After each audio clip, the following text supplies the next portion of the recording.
الله وملائكته يصلون على النبي يا أيها الذين آمنوا صلوا عليه وسلموا تسليما. اللهم صل على محمد وآل محمد. أعوذ بالله من الشيطان الرجيم. بسم الله الرحمن الرحيم.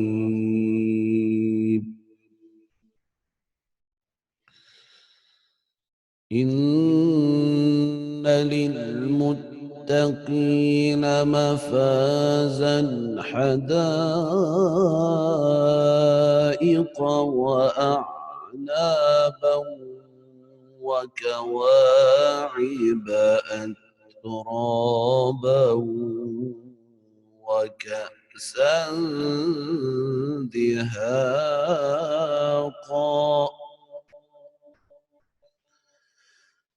لا يسمعون فيها لغوا ولا كذابا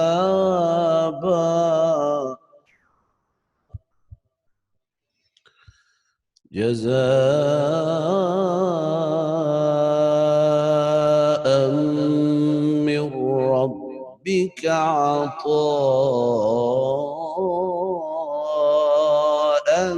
حسابا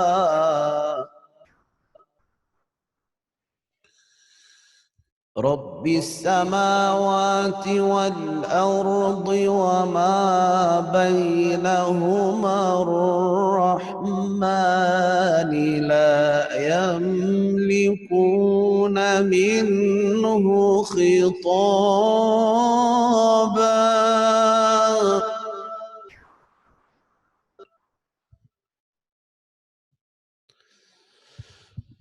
يوم يقوم الروح والملائكة صفا لا يتكلمون إلا من أذن له الرحمن وقال صوابا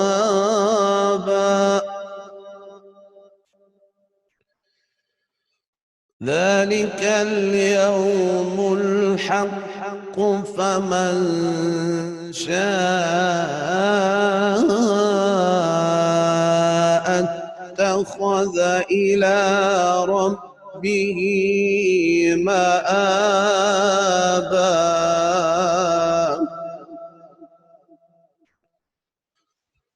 إنا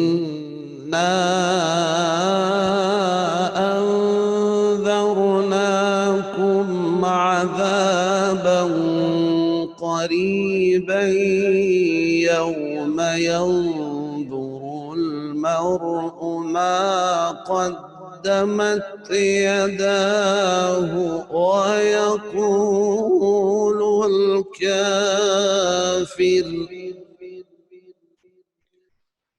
ويقول الكافر يا ليتني كنت ترابا صدق الله العلي العظيم. اللهم صل على محمد وآل محمد. اعوذ باللہ من الشیطان الرجیم بسم اللہ الرحمن الرحیم الحمد للہ رب العالمین ثم الصلاة والسلام والتحیة والإکرام علی سیدنا ونبینا وطبیب نفوسنا ابی القاسم المصطفى محمد وعلى آلہ الطیبین الطاہرین المعصومین المظلومین الہداة المہدیین الذین اذهب اللہ عنہم الرجس وطہرہم تطہیرا واللعنة الدائمة الباقية على أعدائهم أعداء الله. أما بعد، قال الله تبارك وتعالى: بسم الله الرحمن الرحيم. ومن ذريته داود وسليمان وأيوب ويوسف وموسى وهارون وكذلك نجزي المحسنين وزكريا ويحيى وعيسى وإلياس كل من الصالحين. معزز محترم سامعین، السلام علیکم ورحمۃ اللہ وبرکاتہ۔ شہادت امام ہفتم امام موسیٰ کاظم علیہ السلام کی مناسبت سے اس مجلس کا انعقاد ہے۔ عزیزان گرامی، یہ وہ امام ہیں کہ جو بڑے مظلوم امام ہیں، اور آپ کی امامت کا دور بڑا عجیب دور تھا، چونکہ آپ نے اس زمانے میں ولادت پائی کہ جس زمانے میں اموی بادشاہ سے خلافت منتقل ہو رہی تھی عباسی بادشاہوں کی جانب۔ تو سب سے پہلے میں چاہتا ہوں کہ مختصر میرے مولا کے حوالے سے آپ کی بایوگرافی آپ کی خدمت میں پیش کر دوں بچوں کے لیے، اور پھر انشاءاللہ آپ کے حالات اور آپ کی عظمت کے حوالے سے ہم گفتگو کریں گے۔ میرے مولا 7 صفر 128 ہجری میں متولد ہوئے، اور آپ کی شہادت ہوئی ہے 25 رجب کو 183 ایئر آف ہجرہ۔ آپ کا نام آپ کے والد نے موسیٰ رکھا، آپ کی کنیت ابو الحسن اور ابو ابراہیم تھی، اور آپ کے جو القاب ہیں بے شمار القاب، اس میں سے جو اہم لقب ہے وہ ہے کاظم، اور باب الحوائج کے نام سے میرے مولا جانے جاتے ہیں۔ 55 سال 55 ایئرز آپ نے حیات پائی، 35 سال آپ کا دور تھا دور امامت۔ آپ کے نام کو جناب موسیٰ علیہ السلام کے نام پر رکھا گیا، اور آپ کا لقب جو کاظم ہے، ائمہ طاہرین علیہ السلام یہ وہ ہیں کہ جن کے جتنے بھی القاب ہیں وہ القاب وجہ تسمیہ اس کی پائی جاتی ہے۔ تو میرے مولا کو یہ کیوں کہا گیا کہ آپ کاظم ہیں؟ کاظم یعنی وہ شخص کہ جو غصے کو پیتا ہو۔ تو میرے مولا کو کاظم اس لیے کہا گیا کہ آپ غصے کو پی جایا کرتے تھے، اور دوسری خصوصیت آپ کی یہ ہے کہ جو آپ کے ساتھ برائی کرتا میرے مولا اس کے ساتھ نیکی کرتا، اسی لیے آپ کو کاظم کہا گیا ہے۔ عام طور سے انسان ان لوگوں کے ساتھ نیکی نہیں کرتا کہ جو اس کے ساتھ برائی انجام دیتے ہیں، لیکن اہل بیت اطہار علیہ السلام کا یہ رویہ رہا ہے کہ وہ نیکی بھی کرتے ہیں تو اس کے ساتھ کرتے ہیں کہ جس نے ان کے ساتھ زیادتی کی ہو۔ لہذا جب صلہ رحم کی بات آتی ہے تو مولا سے پوچھا گیا کہ مولا کس سے صلہ رحم کیا جائے؟ تو ہمارے ائمہ میں سے کسی امام نے فرمایا کہ اگر تمہیں صلہ رحم کرنا ہے، رشتہ داروں کے ساتھ صلہ رحم جب تم کرو گے تو ان کے ساتھ کرو کہ اگر انہیں تم کچھ دو گے، ان کے ساتھ نیکی کرو گے تو وہ پلٹ کر نیکی کا بدلہ نیکی میں جواب نہیں دیں گے، بلکہ وہ برائی سے جواب دیں، تو ایسے رشتہ داروں کے ساتھ نیکی کرنے میں زیادہ ثواب ہے۔ ایک صلوات پہ محمد وآل محمد۔ میرے مولا امام کاظم علیہ السلام غصے کو ضبط کرنے والے، جو بدسلوکی کرتا ہے اس کے ساتھ نیکی کرنے والے، اور میرے مولا کا دوسرا لقب ہے باب الحوائج، یعنی حاجتیں اس در سے پوری ہوتی ہیں۔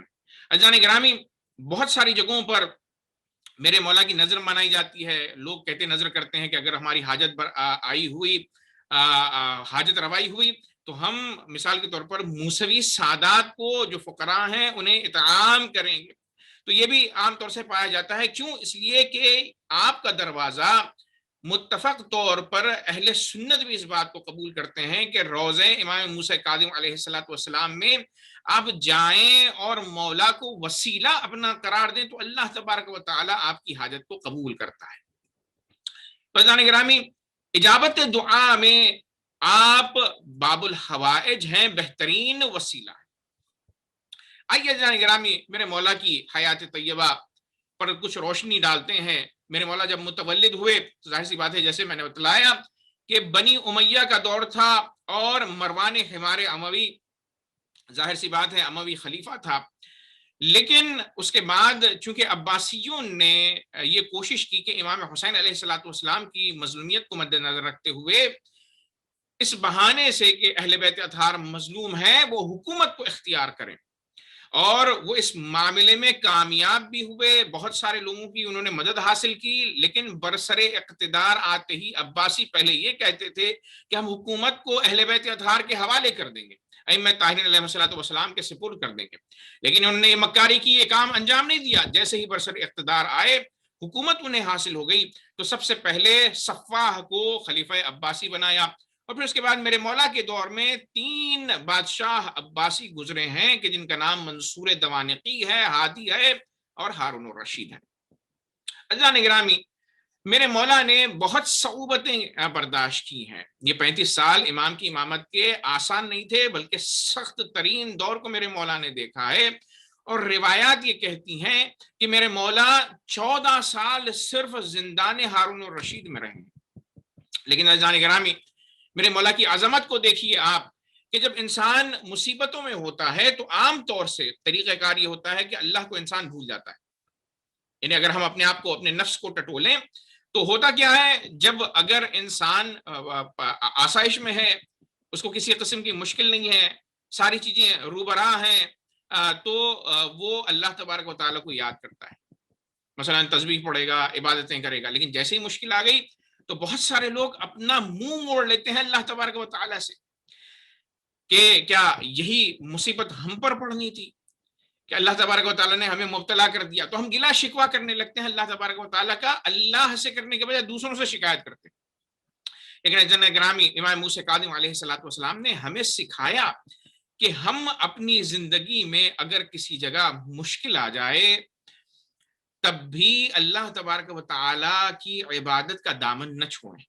اسی لیے روایتوں میں ملتا ہے کہ جب آپ کو زندان میں ڈالا گیا تو میرے مولا نے جو عبادت کا مظاہرہ پیش کیا ہے، جیسے ہی زندان میں گئے ہیں تو سب سے پہلے اللہ کا شکر ادا کیا کہ پروردگارا، تو نے مجھے موقع دیا، تنہائی عطا کی تاکہ میں تیری عبادت کر سکوں، اور اس زندانی ہونے پر، زندان میں آنے پر میں تیرا شکریہ ادا کرتا۔ یعنی توجہ کا طالب ہوں عزیزان گرامی، میرے مولا زندان میں ہیں، ظاہر سی بات ہے زندان میں ساری سہولتیں نہیں ہوتی ہیں جیل میں، لیکن اس کے باوجود میرے مولا اس میں پازیٹیو چیز جو اس میں سے بتلا رہے ہیں، اور یہ بتلا رہے ہیں کہ ہمتن ہر حال اللہ کا شکر کرنا ہے۔ وہ کیا بتلا رہے ہیں میرے مولا؟ مولا بتلا رہے ہیں کہ دیکھو یہاں بہترین موقع ہے اللہ تبارک و تعالیٰ کی عبادت کرنے کا۔ اسی لیے ہمارے علماء کے یہاں بھی یہ بات نظر آتی ہے کہ بہت سارے علماء نے جب جابر بادشاہ نے انہیں زندان میں ڈالا تو انہوں نے کتابیں لکھی ہیں، بہت ساری کتابیں لکھی گئی ہیں زندان۔ تو میرے مولا نے عبادت کی، شکر ادا کیا زندان میں، اور روایت یہ کہتی ہے کہ ایک مرتبہ عبادت کا عالم یہ ہے کہ ہارون الرشید نے اونچائی سے دیکھا کہ زندان میں ایک کپڑا پڑا ہے، ایک لباس ہے جو پڑا ہے زندان میں۔ تو اس نے کسی شخص سے پوچھا کہ میں ہمیشہ دیکھتا ہوں کہ اس زندان میں ایک کپڑا اور لباس پڑا ہوتا ہے، یہ کاہے کا لباس ہے؟ تو اس شخص نے پلٹ کر کہا یہ لباس نہیں ہے بلکہ امام موسیٰ کاظم علیہ السلام ہے، کہ جو اکثر عبادت پروردگار میں، سجود میں، عالم سجدہ میں ہوتے ہیں۔ اس نے جب یہ بات سنی تو ظاہر سی بات ہے اس کے ذہن میں ایک بات آئی کہ کیوں نہ میں امام موسیٰ کاظم علیہ السلام کا امتحان لے لوں، امتحان لے لیا جائے۔ تو روایت یہ کہتی ہے، تاریخ یہ کہتی ہے کہ اس نے میرے مولا کی عبادت میں خلل واقع کرنے کے لیے ایک خوبصورت حسین عورت کو زندان میں بھیجا، اور کہا کہ جاتے جاتے لوگوں سے کہہ دیا کہ اس بات کو پہنچا دیا جائے کہ اس خاتون کو جو بھیجا جا رہا ہے وہ امام کی خدمت کے لیے بھیجا جا رہا ہے۔ تو جب اس خاتون کو لایا گیا تو میرے مولا نے لانے والے سے کہا اسے واپس لے کر جاؤ۔ اس نے کہا نہیں مولا، یہ ہدیہ ہے، آپ کی خدمت گزاری کے لیے اس کنیز کو بھیجا گیا ہے۔ تو کہا کہ نہیں، مجھے تم سے کوئی ہدیہ نہیں چاہیے، یہ یہاں پر نہیں ہوگی، بل انتم بہدیتکم تفرحون۔ میرے مولا نے کہا تم اپنے ہدایہ پر، اپنی نعمتوں پر جو تمہارے پاس ہیں ان پر خوش رہو، تمہیں یہ نیکی کرنے کی ضرورت نہیں ہے۔ عزیزان گرامی، وہ عورت ظاہر سی بات ہے جب واپس بھیج دی گئی تو ہارون رشید نے یہاں پر کہا کہ اس کو واپس لے جایا جائے، اور امام کاظم علیہ السلام سے یہ کہا جائے کہ آپ کو میں نے اپنی مرضی سے زندان میں رکھا ہے، اور یہ عورت میری مرضی ہے کہ آپ کے ساتھ زندان میں ہوگی۔ تو عزیزان گرامی روایت یہ کہتی ہے کہ جب وہ عورت ناگزیر طور پر رکھی گئی وہاں پر تو میرے مولا سے اس نے کہا مولا میں آپ کی خدمت کے لیے ہوں. تو میرے مولا نے کہا تمہاری خدمت کی ہمیں ضرورت نہیں ہے. اور پھر اس کے بعد جب میرے مولا نے حجابات ہٹائے، پردے ہٹائے اس عورت کی آنکھوں کے سامنے سے، تو ایک مرتبہ اس نے یہ دیکھا کہ حور و غلمان جنت میں آمادہ ہیں، تیار ہیں میری مولا کی خدمت کے لیے. تو میرے مولا نے کہا کہ اے کنیس تیری خدمت کی مجھے ضرورت نہیں ہے، میری خدمت کے لیے تو ظاہر سی بات ہے ملائکہ فرشتے حور و غلمان آمادہ ہیں. تو جب اس نے اس منظر کو دیکھا تو منقلب ہو گئی، ایمان لے آئی میرے مولا پر، اور اس کے بعد سجدہ ریز ہو گئی. جب کچھ دن گزرے تو ہارون الرشید نے پوچھا کہ جاؤ معاملے کو دیکھو کیا حال ہے. تو جب آئے لوگ دیکھنے کے لیے تو دیکھا ایک طرف میرے مولا سجدے میں ہے اور دوسری طرف وہ کنیز سجدے پروردگار میں ہے، سبوح قدوس اللہ رب العزت کی عبادت بجا لا رہی ہے. تو ظاہر ہے اسے لایا گیا باہر زندان سے، اور جب وہ باہر آئی تو پوچھا کہ بھئی تمہیں ہم نے کس مقصد کے تحت بھیجا اور تم جا کر وہاں عبادت کرنے لگی. تو اس نے کہا میں نے وہ چیزیں دیکھی ہیں عالم معنی کی کہ اس سے پہلے میں نے کبھی اس چیز کو جو ہے نہیں دیکھا تھا. تو اس سے مزید عظمت امام کاظم علیہ الصلوۃ والسلام اجاگر ہوئی اس زمانے کے لوگوں کے لیے. تو عزیزان گرامی یہ آپ کی عبادت کا عالم ہے کہ دنیاوی کوئی شے اللہ تبارک و تعالیٰ کی عبادت سے آپ کو منصرف نہیں کر سکتی. آپ کے علم کا عالم یہ ہے عزیزان گرامی کہ آپ نے بہت سارے شاگرد تربیت کیا. ظاہر سی بات ہے ہمارے ائمہ طاہرین علیہ الصلوۃ والسلام کا جو ہم و غم رہا ہے اور جو اکثر علماء کا ہوتا ہے وہ ہے دو چیزیں جو اہم ہیں. ایک تو معرفت ہے، معرفت پروردگار، پھر اس کے بعد علم انسان حاصل کرے، جتنا ہو سکے علم حاصل کرے اور جتنی ہو سکے عبادت کرے. تو ائمہ طاہرین علیہ الصلوۃ والسلام نے ہر امام نے معرفت کے حوالے سے تاکید کی ہے، حصول علم کے حوالے سے تاکید کی ہے اور بندگی پروردگار کے حوالے سے تاکید فرمائی. تو میرے مولا نے اپنی زندگی میں بہت سارے شاگرد تربیت کیے، 30 سے 35 سال کے قریب لوگوں نے آپ سے استفادہ کیا. اور جو اہم اصحاب ہیں ان میں چند ایک نام ہیں جن کا تذکرہ میں آپ کی خدمت میں کرنا چاہتا ہوں، جن میں ہشام بن حکم ہیں، مومن طاق ہیں، علی بن یقین ہیں، صفوان بن یحییٰ اور دوسرے صفوان ہیں کہ جن کو صفوان بن مہران کہا جاتا ہے، اور یہ صفوان بن مہران صفوان جمال بھی کہلاتے ہیں.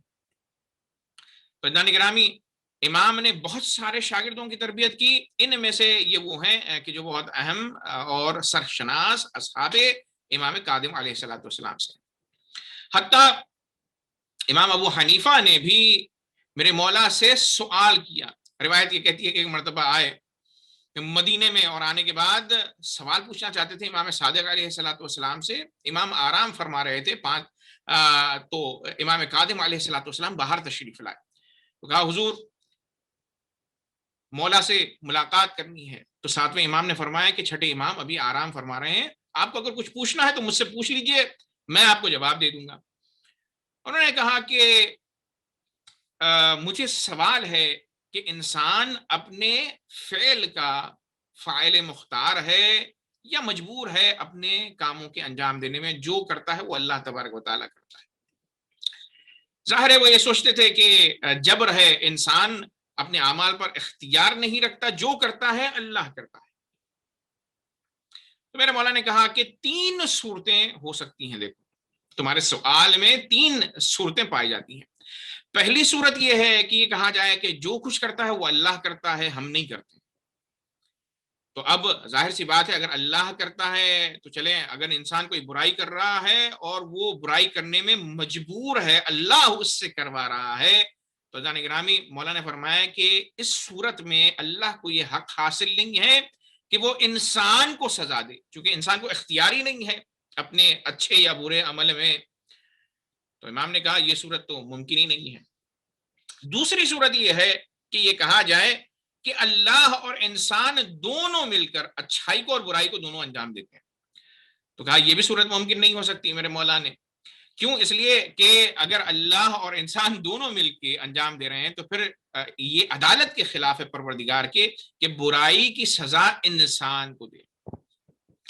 تو اس کے بعد امام نے کہا، امام کاظم علیہ الصلوۃ والسلام نے ابو حنیفہ سے کہ تیسری صورت ہی باقی رہ جاتی ہے۔ وہ تیسری صورت کیا ہے؟ وہ تیسری صورت یہ ہے کہ انسان ہی فاعل مختار ہے، یعنی اپنے اچھے اعمال کا اور برے اعمال کا انسان ہی ذمہ دار ہے۔ یہ عقل سلیم ہر انسان کی جو ہے قبول کرتی ہے۔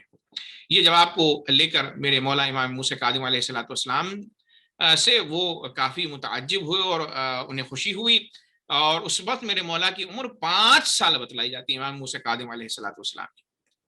اور عزیزان گرامی، یہی وہ ابو حنیفہ ہیں کہ جن کا واقعہ بہلول کے ساتھ بھی ملتا ہے اسی حوالے سے، کہ امام ابو حنیفہ نے بہلول گزر رہے تھے تو انہوں نے دیکھا کہ ابو حنیفہ یہ فرما رہے ہیں کہ جو کرتا ہے اللہ کرتا ہے، انسان کو اختیار نہیں ہے اپنے اعمال پر۔ اور پھر اس کے بعد انہوں نے یہ کہا کہ مجھے یہ بھی نہیں سمجھ میں آتا، چھٹے امام جو فرماتے ہیں کہ شیطان کو آگ میں جلایا جائے گا، جبکہ شیطان کو جب آگ سے بنایا گیا ہے تو آگ کو کیسے جلائے گی؟ اور پھر اس کے بعد انہوں نے یہ کہا کہ قیامت میں جو چیز ہے وہ دکھائی دیتی ہے، قیامت میں اللہ تبارک و تعالیٰ دکھائی دے گا۔ ظاہر سی بات ہے کچھ لوگ اب بھی تفسیر کرتے ہیں الی ربھا ناظرہ، قرآن مجید کی یہ جو آیت ہے کہ قیامت میں لوگ نظارہ کریں گے، تو لوگ کہتے ہیں کہ ہم اللہ کو قیامت میں دیکھیں گے۔ آج بھی کچھ مسلمان ہیں جو یہ باور رکھتے ہیں۔ تو بہلول دانا آل محمد کے چاہنے والے اور صحابی میرے مولا کے گزر رہے تھے، تو انہوں نے کہا کہ بھئی میں اس مسئلے کو ایک پتھر کے ذریعے سمجھا دیتا ہوں۔ تو انہوں نے پتھر اٹھایا اور ابو حنیفہ کی طرف اسے پھینکا، ان کی پیشانی زخمی ہوئی۔ ظاہر ہے قاضی کے پاس لے جایا گیا، تو قاضی کے پاس جب جیسے ہی گئے تو انہوں نے کہا ابو حنیفہ نے کہ انہوں نے پتھر پھینکا اور مجھے زخمی کیا۔ تو انہوں نے کہا کہ میں نے نہیں پھینکا، اولن کیونکہ یہی فرما رہے تھے کہ جو کرتا ہے اللہ تبارک و تعالیٰ کرتا ہے، تو اگر پتھر میں نے پھینکا ہے تو اس کا مطلب یہ ہے کہ میں نے نہیں پھینکا بلکہ اللہ تبارک و تعالیٰ نے پھینکا ہے، تو جائیں اللہ سے نعوذ باللہ خاکم بدن وہ قصاص کریں۔ تو ابو حنیفہ خاموش ہو گئے، اور پھر اس کے بعد انہوں نے کہا، سوال کیا، اچھا میں نے پتھر پھینکا ہے آپ کو، آپ کی جانب، تو آپ کو درد ہوتا ہے؟ تو انہوں نے کہا ہاں درد ہو رہا ہے۔ تو کہا درد کو بتلائیے کہاں ہو رہا ہے؟ کہا درد دیکھا نہیں جاتا بلکہ محسوس کیا جاتا ہے۔ تو انہوں نے کہا اگر درد دکھائی نہیں دیتا ہے، محسوس کیا جاتا ہے، تو اللہ تبارک و تعالیٰ کی بھی مثال ایسے ہی تم سمجھ لو کہ اللہ تبارک و تعالیٰ محسوس ہوتا ہے، اس کا ادراک ہے، اس کی معرفت انسان کو حاصل ہوتی ہے، لیکن وہ دیکھا نہیں جاتا جس طرح درد تمہیں دکھائی نہیں دے رہا۔ اور پھر اس کے بعد کہا کہ آپ کہہ رہے ہیں کہ آپ کو زخم حاصل ہوا ہے، تو میں نے پتھر سے پتھر کو مارا ہے، یعنی پتھر سے انسان کو مارا ہے۔ تو ظاہر سی بات ہے پتھر خاک سے ہے، اور اللہ تعالیٰ نے انسان کو 3 مٹی سے خلق کیا ہے، تو جس طرح مٹی سے اللہ نے آپ کو خلق کیا اور میں نے یہ پتھر آپ کی طرف پھینک کر جو مارا یہ بھی مٹی سے ہے، تو اس طرح مٹی مٹی کو تکلیف پہنچا سکتی ہے، اسی طریقے سے شیطان جو کہ آگ سے بنا ہے وہ آتش جہنم میں جل کر تکلیف محسوس کر سکتا ہے۔ ایک صلوات پڑھیں محمد و آل محمد۔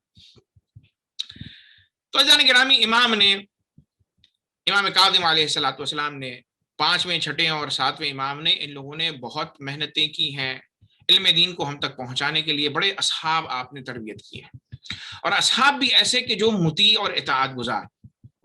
ایک مثال میں آپ کو صفوان بن مہران کی دینا چاہتا ہوں، کیسے صحابی ہیں، کیسے چاہنے والے ہیں، کہ روایت یہ کہتی ہے کہ صفوان بن مہران یہ وہ ہیں کہ جن کا بزنس تھا یہ اونٹ کرائے پر دیا کرتے تھے، اور ظاہر سی بات ہے ہارون الرشید اس زمانے کا بادشاہ، وہ جب حج پر جاتا تھا تو اونٹ ساتھ لے کر جاتا تھا، کرایہ کرتا تھا۔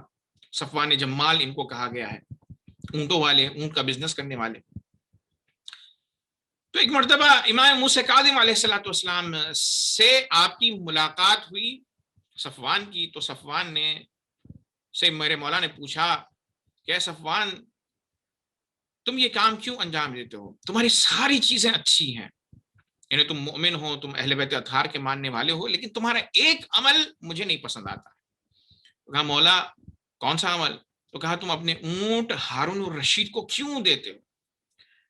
تو صفوان نے کہا مولا وہ میرا بزنس ہے، اور دوسری بات یہ ہے کہ میں اسے اس لیے دیتا ہوں کہ وہ حج پر جاتا ہے اور عبادت پروردگار کے لیے جاتا ہے، اس لیے میں اسے اپنے اونٹ دیتا ہوں۔ تو میرے مولا نے کہا کہ ٹھیک ہے، وہ حج پر جاتا ہے، تم حج کے لیے اپنے اونٹوں کو اس کو دیتے ہو کرائے پر، لیکن کیا تم یہ خواہش نہیں رکھتے اپنے دل میں کہ وہ مکہ مکرمہ سے صحت کے ساتھ، سلامتی کے ساتھ واپس آ جائے، اونٹ بھی واپس آ جائیں اور تمہیں کرایہ بھی مل جائے؟ تو اس نے کہا ہاں مولا، یہ میرے ذہن میں بات ہوتی ہے، ظاہر ہے بزنس کر رہے ہیں، تجارت ہے، تو تاجر تو یہ سوچتا ہے کہ جس کو کرائے پر چیزیں دی گئی ہیں وہ صحت اور سلامتی کے ساتھ واپس آئے۔ تو ایک مرتبہ میرے مولا نے کہا کہ اے صفوان جمال، اگر تم ایک لمحے کے لیے ظالم کی بقا چاہتے ہو تو اس کا مطلب یہ ہے کہ اللہ تبارک و تعالیٰ تمہیں اسی کے ساتھ محشور کرے گا، تم اسی ظالموں میں سے ہو۔ تو جیسے ہی صفوان جمال نے اس بات کو سنا تو اب عزیزان گرامی دیکھیے، شاگردی دیکھیے کہ فوراً گئے اور جانے کے بعد سارے کے سارے اونٹوں کو بیچ دیا۔ ہارون الرشید کو جیسے ہی پتا چلا، اس نے بلایا اور بلانے کے بعد سبب پوچھا تو کہا اے ہارون الرشید، میں بوڑھا ہو گیا ہوں، میرے پاس ایسے غلام نہیں ہے کہ جو اس کام کو میرے آگے بڑھا سکیں، لہٰذا میں نے بیچ دیا۔ لیکن ہارون سمجھ گیا تھا اور ہارون نے یہ کہا کہ اگر تم سے میری مصاحبت نہ ہوتی، ملاقات نہ ہوتی، تو میں اس عمل کی وجہ سے تمہیں سزا دیتا، قتل کر دیتا، لیکن میں یہ کام انجام نہیں دے رہا ہوں۔ تو عزیزان گرامی دیکھیے، میرے مولا کی ایک نصیحت کے اوپر صفوان جمال جیسا صحابی اپنے سارے کے سارے کاروبار کو بیچ دیتا ہے، اسے اطاعت کہا جاتا ہے، اسے پیروی اہل بیت اطہار علیہ السلام کہا جاتا ہے۔ یہ ایک مثال ہے۔ اور عزیزان گرامی دوسری مثال ملتی ہے علی ابن یقطین کی۔ علی ابن یقطین بھی کون ہے؟ امام کے صحابی، امام موسیٰ کاظم علیہ السلام۔ روایت یہ کہتی ہے کہ ایک مرتبہ علی ابن یقطین نے مولا سے سوال لکھ کر بھیجا کہ مولا، وضو میں جو پیر کا مسح ہے وہ انگلیوں سے کعب کی طرف اوپر کی طرف کیا جاتا ہے یا کعب سے انگلیوں کی طرف نیچے کی جانب کیا جاتا ہے؟ میرے مولا کو خط وصول ہوا۔ اب اس سے پہلے یہ بھی بات میں عرض کر دوں کہ علی ابن یقطین وزیر ہیں، وزراء میں سے تھے ہارون الرشید کے، اور اس منصب پر وہ فائز ہوئے بحکم امام، باجازت امام۔ امام موسیٰ کاظم علیہ السلام نے کہا اے علی ابن یقطین، میں چاہتا ہوں کہ تم حکومت میں نفوذ حاصل کرو۔ ایک طرف مثال مل رہی ہے، صفوان جمال کو اونٹ دینے سے منع کیا تاکہ حکومت کی خدمت نہ ہو، ظالم کی خدمت نہ ہو، اور دوسری طرف میرے مولا اس مثال میں علی ابن یقطین کی ہم یہ دیکھ سکتے ہیں کہ میرے مولا نے کہا کہ اے علی ابن یقطین، تم حکومت میں شامل ہو جاؤ، بڑے مناصب حاصل کرو۔ کیوں؟ اس لیے کہ میں چاہتا ہوں کہ تم ہمارے چاہنے والوں کی خدمت کرو۔ اگر تم اس شرط کے ساتھ کہ ہمارے چاہنے والوں کی تم خدمت کرو گے، ان کی مدد کرو گے، ان کی امداد کرو گے، تو میں 3 چیزوں کی تم سے تمہارے لیے ضمانت لیتا ہوں۔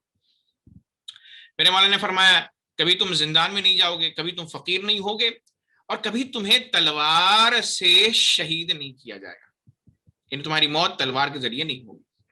تو میرے مولا نے کہا ان چیزوں کی میں اس دنیا میں ضمانت لیتا ہوں۔ تو علی ابن یقطین نے مولا کے کہنے کے اوپر حکومت میں نفوذ کیا اور اہل بیت اطہار کے چاہنے والوں کی وہ مدد کرتے تھے۔ تو لہٰذا اس سے ہمیں یہ پتہ چلتا ہے کہ کسی بھی حکومت میں شمولیت اختیار کی جا سکتی ہے تاکہ انسان مسلمانوں کا، اہل بیت اطہار کے چاہنے والوں کی وہ امداد کر سکے۔ ظاہر سی بات ہے اگر سسٹم میں انسان نہیں ہوگا تو اپنا انفلوئنس وہ پیش نہیں کر سکتا۔ تو عزیزان گرامی اس مقدمے کے ساتھ روایت میں یہ ملتا ہے کہ ایک مرتبہ انہوں نے سوال بھیجا کہ مولا میں وضو کروں تو کیسے کروں، مسح کروں تو کیسے کروں پیر کا وضو میں؟ تو میرے مولا نے کہا کہ اے علی ابن یقطین، جیسے ہی تمہیں خط ملے تو فوراً تم آج کے بعد جو مسح کرو گے، جو تمہارے وضو کرنے کا طریقہ ہے وہ بالکل ویسے ہی ہے جیسے اہل سنت وضو کرتے ہیں۔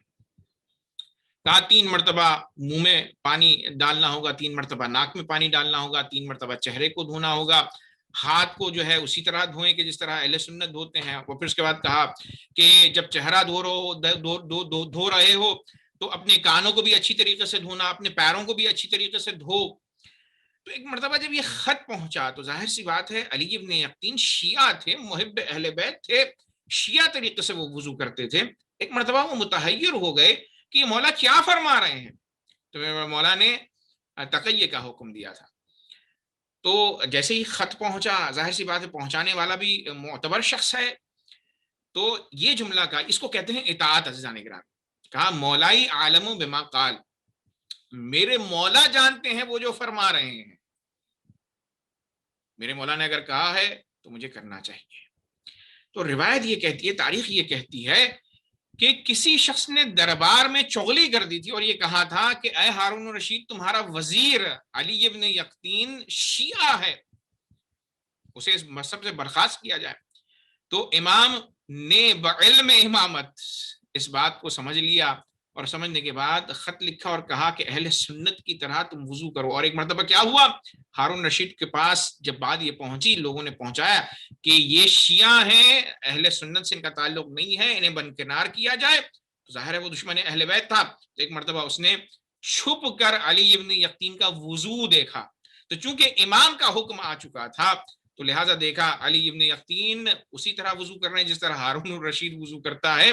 تو ایک مرتبہ وہ غضبناک ہوا اور جس نے چغلی کی تھی اسے اس نے سزا دی.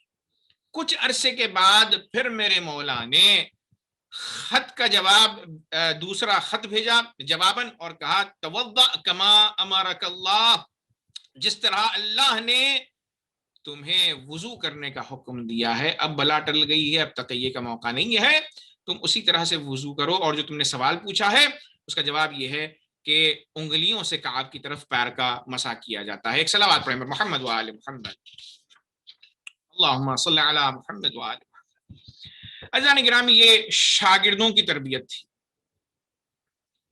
اور عزیزان گرامی، میرے مولا کو جو زندان میں رکھا گیا ہے اس کی کیا وجوہات ہیں. میرے مولا 14 سال زندان میں آپ نے ہارون الرشید کے گزارے ہیں.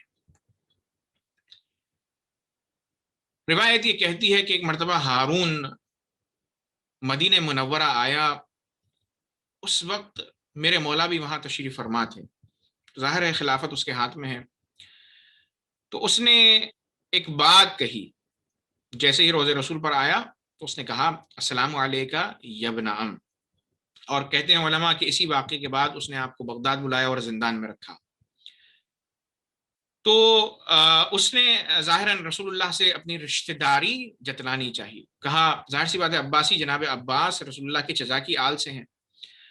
تو اس نے ایک مرتبہ برجستہ طور پر، جبکہ امام موسیٰ کاظم علیہ الصلوۃ والسلام بھی وہاں پر روضے رسول اللہ میں موجود ہیں، اس نے برجستہ طور پر کہا السلام علیکہ یا ابن عم، اے رسول اللہ چچا کے بیٹے، میرے چچا کے بیٹے، آپ پر سلام ہو.